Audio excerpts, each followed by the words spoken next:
দক্ষিণ চব্বিশ পরগনার লক্ষ্মীনারায়ণপুর BMH হাই স্কুল প্রাঙ্গণে অনুষ্ঠিত হলো এক মহৎ উদ্যোগ। শিক্ষক মরহুম মোকাররম হোসেন পুরকায়িত বিদ্যালয়ের প্রতিষ্ঠাতা মরহুম নাজিবুল ইসলাম পিয়াদার স্মৃতিতে মানবতা স্বেচ্ছাসেবী সংগঠনের পক্ষ থেকে আয়োজিত হয় মেগা স্বাস্থ্য পরীক্ষা ও বিনামূল্যে ওষুধ বিতরণ শিবির।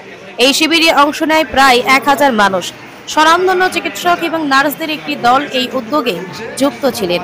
উপস্থিত ছিলেন SSKM হাসপাতালের সার্জন ডক্টর বাবুল হোসেন, স্ত্রীরোগ বিশেষজ্ঞ doctor Selina Rahman, general physician doctor Gautam Bhattacharya, শিশুরোগ বিশেষজ্ঞ ডক্টর হাবিব রহমান সহ আরও অনেকে।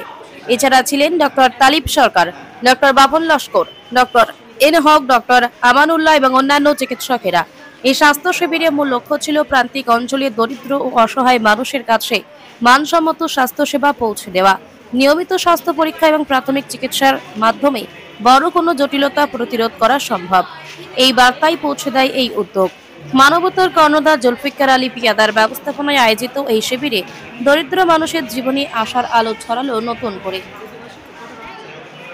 জুলফিকারদার সংস্থা মানবতার উদ্যোগে লক্ষ্মীনারায়ণপুর BHM হাই স্কুলে এই স্বাস্থ্য শিবিরে উপস্থিত থাকতে পেরে আমরা সবাই মিলে খুবই গর্বিত। আমরা সুদূর কলকাতা থেকে বিভিন্ন হসপিটাল থেকে এসেছি। আমি ডক্টর বাবুল রহমান, আমার পাশে আছেন ডক্টর হাবিব রহমান, শিশুরোগ বিশেষজ্ঞ। উনি সরিষাতে এবং ডায়মন্ড হারবার এলাকায় প্রচণ্ড কর্মব্যস্ত মানুষ, সেই সমস্ত কাজ ফেলে ছুটে এসছেন। ইনি ডক্টর সৌতম ভট্টাচার্য, অনেক ডিউটি অ্যাডজাস্ট করে কলকাতা PG হসপিটাল থেকে এসছেন। উনি ডক্টর গৌরব কোটাল, JNM আস্তার।